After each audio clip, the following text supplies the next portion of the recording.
ಶುಕ್ರವಾರ ಬೆಂಗಳೂರು ನಗರ ಮತ್ತು ಕೆಲವು ಜಿಲ್ಲೆಗಳಲ್ಲಷ್ಟೇ ಕೆಎಸ್ಆರ್ಟಿಸಿ ನೌಕರರು ಮುಷ್ಕರ ನಡೆಸಿದ್ರು. ಇಂದು ಮುಷ್ಕರದ ಬಿಸಿ ಪುತ್ತೂರು ವಿಭಾಗಕ್ಕೂ ತಟ್ಟಿದೆ. ಶುಕ್ರವಾರ ಪುತ್ತೂರು ವಿಭಾಗದ 5 ಘಟಕಗಳಿಂದಲೂ ಬಸ್ಗಳ ಓಡಾಟ ನಡೆಸಿದ್ದವು. ಸಾರಿಗೆ ವ್ಯವಸ್ಥೆ ಅಬಾಧಿತವಾಗಿತ್ತು. ಆದರೆ ಶನಿವಾರ ಯಾವುದೇ ಬಸ್ಗಳ ಓಡಾಟ ಪುತ್ತೂರು ಕೆಎಸ್ಆರ್ಟಿಸಿ ವಿಭಾಗ ವ್ಯಾಪ್ತಿಯಲ್ಲಿ ನಡೆದಿಲ್ಲ. ಪರಿಣಾಮ ಪ್ರಯಾಣಿಕರು ಬಸ್ಗಾಗಿ ಪರದಾಡುವ ಪರಿಸ್ಥಿತಿ ನಿರ್ಮಾಣವಾಗಿತ್ತು. ಕೆಎಸ್ಆರ್ಟಿಸಿ ಪುತ್ತೂರು ಘಟಕದ ವತಿಯಿಂದ ನಗರದ ಕೆಎಸ್ಆರ್ಟಿಸಿ ಬಸ್ ನಿಲ್ದಾಣದಲ್ಲಿ ಕೆಎಸ್ಆರ್ಟಿಸಿ ನೌಕರರಿಂದ ಶಾಂತಿಯುತ ಧರಣಿ ನಡೆಯಿತು. ಸುಮಾರು 200ಕ್ಕೂ ಅಧಿಕ ನೌಕರರು ಧರಣಿಯಲ್ಲಿ ನಿರತರಾದರು. ಕೆಎಸ್ಆರ್ಟಿಸಿ ನೌಕರರನ್ನ ಸರ್ಕಾರಿ ನೌಕರರೆಂದು ಪರಿಗಣಿಸಬೇಕು, ಸರ್ಕಾರ ತಕ್ಷಣ ನಮ್ಮನ್ನ ಕಾಯಂ ಮಾಡಬೇಕು ಎಂಬ ಒತ್ತಾಯ ಪ್ರತಿಭಟನಾಕಾರರಿಂದ ಕೇಳಿಬಂತು.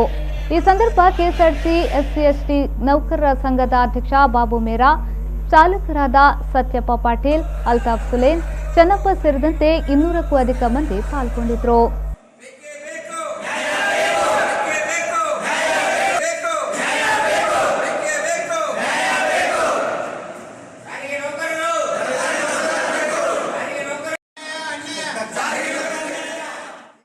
ನಾವು ಯಾವ ಸಂಘಟನೆಯವರು ಯಾರಿಲ್ಲ. ನಮ್ಮ ಸ್ವಯಂ ಪ್ರೇರಣೆಯಿಂದ ನಾವು ಹೋರಾಟ ಮಾಡ್ತಾ ಇದ್ದೇವೆ. ಇದರಲ್ಲಿ ಯಾವ ಮುಖಂಡರುಗಳು ಇಲ್ಲ.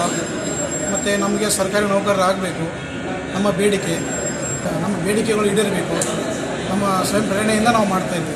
ಸರ್, ಎಷ್ಟು ಗಂಟೆಯಿಂದ ಬೆಳಿಗ್ಗೆ ಎಷ್ಟು ಗಂಟೆಯಿಂದ?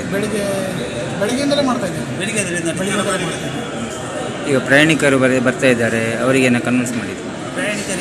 ಪ್ರಯಾಣಿಕರಿಗೆ ಅವರು ಮಾಡಿದ್ದಾರೆ. ಸ್ಟ್ರೈಕ್ ನಡೀತಾ ಇದೆ ಅಂತ ಅವರು ನಿನ್ನೆ ಅನೌನ್ಸ್ ಆಗಿದೆ. ಇವತ್ತು ಇಡೀ ದಿನ ಬಸ್ ಓಡಾಟ ಬೆಳಿಗ್ಗೆ ಹೊರಗೆ. ಸರ್, ಈಗ ನಾಳೆದು ಈಗ ನಮ್ಮ ಬೆಂಗಳೂರಲ್ಲಿ ನಮ್ಮ ಮುಖಂಡರುಗಳು ಪ್ರತಿಭಟನೆ ಮಾಡ್ತಾ ಇದ್ದಾರೆ. ಅವರಿಗೆ ನಾವು ಬೆಂಬಲ ಮಾಡ್ತಾ ಇದ್ದೀವಿ.